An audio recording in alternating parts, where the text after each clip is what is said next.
Keeping up to date with all the latest logo design trends isn't easy, and every year there seems to be a new wave of these trends hitting the industry, some of which will be big players in the next 12 months. So stick around to find out the top 10 logo design trends you should be looking out for in 2020.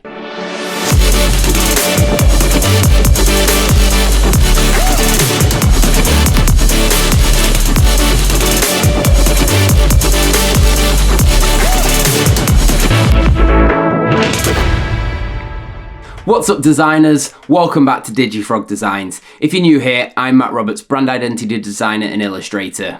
Keeping up to date with the latest logo design trends isn't easy, so today I thought I'd put together a list of my top 10 logo design trends I'm predicting for 2020. If you're a regular on the channel, you'll know I'm not a fan of using trends as a key element of logo design, as it can often limit their uses and lifetime, but I love keeping up to date with all the latest trends that are gracing the industry, so grab a brew and let's take a look at my predictions for 2020. But before we do that, don't forget to smash that subscribe button. We post new videos every Wednesday helping you become a better designer. If you can't wait until next Wednesday, why not join the new Facebook community to join in on the discussions? I'll drop a link to it in the description box below. Trend number 1, simplification. Over the past few months there's been an influx of brands simplifying their logos. One of the most notable of late is the Facebook group logo, taking a strong typographic approach to their identity. One thing that simplifying things down allows a logo to do is to carry across different platforms and mediums easily. If you've been with the channel for a while, you'll know what benefits simplifying a logo has, but simplifying a logo can increase the memorability of a logo. In most cases, simple logos are often the most versatile, meaning they can be used across a larger scope of applications without any compromise to the design. The simplicity of the design allows for the consistency of the identity. There have been a whole host of other brands that have taken this approach over the past 12 months, and a lot of these logos have caused a little bit of stir within the industry as it's getting to the point of how simple is too simple, making these designs too generic. But all of these brands have built a solid identity system around the simplified logos that has really made these designs work. Trend number 2, gradients. The use of gradients in logos has been getting more and more popular over the past few years as brands are opting for a truly digital offering over the traditional means, which allows for some really interesting gradient options to be achieved and implemented across the brand. The use of gradient allows for simple logos to look a little bit more complex, allowing the designer to add dimension and shading to the design. With this, there has been a rise in designers using more and more complicated gradients with super vivid colours creating striking palettes. These gradients are often used to resemble natural phenomena such as sunrises and sunsets. This is a trend I can't see going away anytime soon, and I think we'll be seeing a few more brands opting for gradients over the next few years. Trend number 3, strong geometric symbols and typography. Low poly style designs are another one that have been increasing in popularity over the previous years, but I think we're going to start seeing this one taking a leading position with more sophisticated designs being created. These designs are going to constantly be pushing the envelope, and this is not only going to be limited to constructing logo marks, we're also going to see this one influencing type design a little more as well, with text being constructed out of geometric forms. Trend number 4, unique fonts. Year in, year out, strong typographic designs are increasing in popularity with custom lettering. Personally, I'm a big fan of not leaving font stock in logo designs. I like to add a little bit more character to them to make them a little bit more unique. But I think this trend is going more towards of a completely custom letter design, giving brands a more unique design for their identity. This trend may even lead itself to brands designing their own fonts to use across their entire identity system. Trend number 5, cramped designs. With brand giants like Zara getting a little weird with tight kerning, I'm predicting designers are going to be getting a little bit more weird and confident with their designs, and utilising uncomfortable compositions to create a more dramatic and eye-catching design.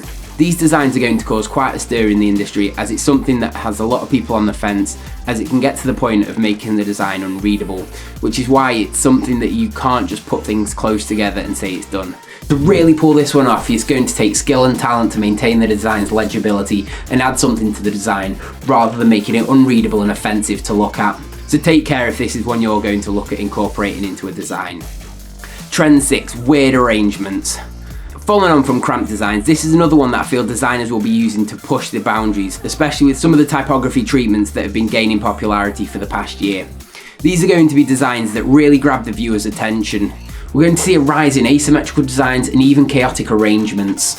Trend 7, raw hand-drawn logos. With the rise of technology, the boundaries are ever going to be pushed with the techniques that are used. We're going to be seeing a lot more experimentation with logos that are hand-drawn, utilising asymmetry, uneven lines and interesting shading techniques to create a gritty and more raw aesthetic. Like most of the 2020 trends on this list, it's been one that's been on the rise for a while, fueled by the technology available these days.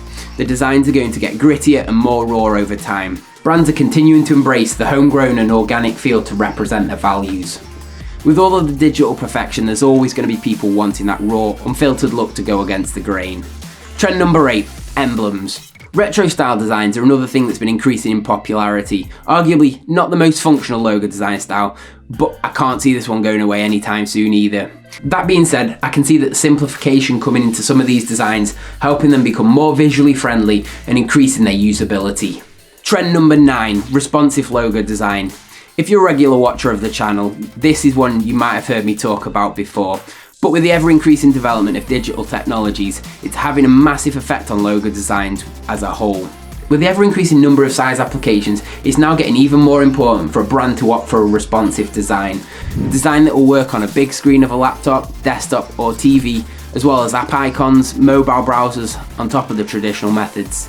These responsive designs are often achieved through different lockups or simplifying designs down into smaller forms through the symbol or a certain element of the larger design. Trend number 10, text deconstruction. This is a style that falls into almost the optical illusion space of logo design, with various elements of the type being intentionally deleted or ignored for the viewer's own mind to add in what's missing, making it readable. Linked with cramped designs, this is something that you're going to have to be careful with and really pay attention to the negative space to make sure it maintained its legibility. There we have it, those are my top 10 logo design trends and predictions for 2020. Let me know in the comments below what your thoughts are. Thanks for watching, designers. If you like this video, smash that subscribe button, give it a like, and also don't forget to ring that notification bell so you get notified every time we post a new video. Share this video with your friends on social. It really helps me reach more people, educating them on building better brands and showing them what actually goes into designing them. And shop the merch to support the channel and show you part of the DFD crew. I'll catch you next week, designers.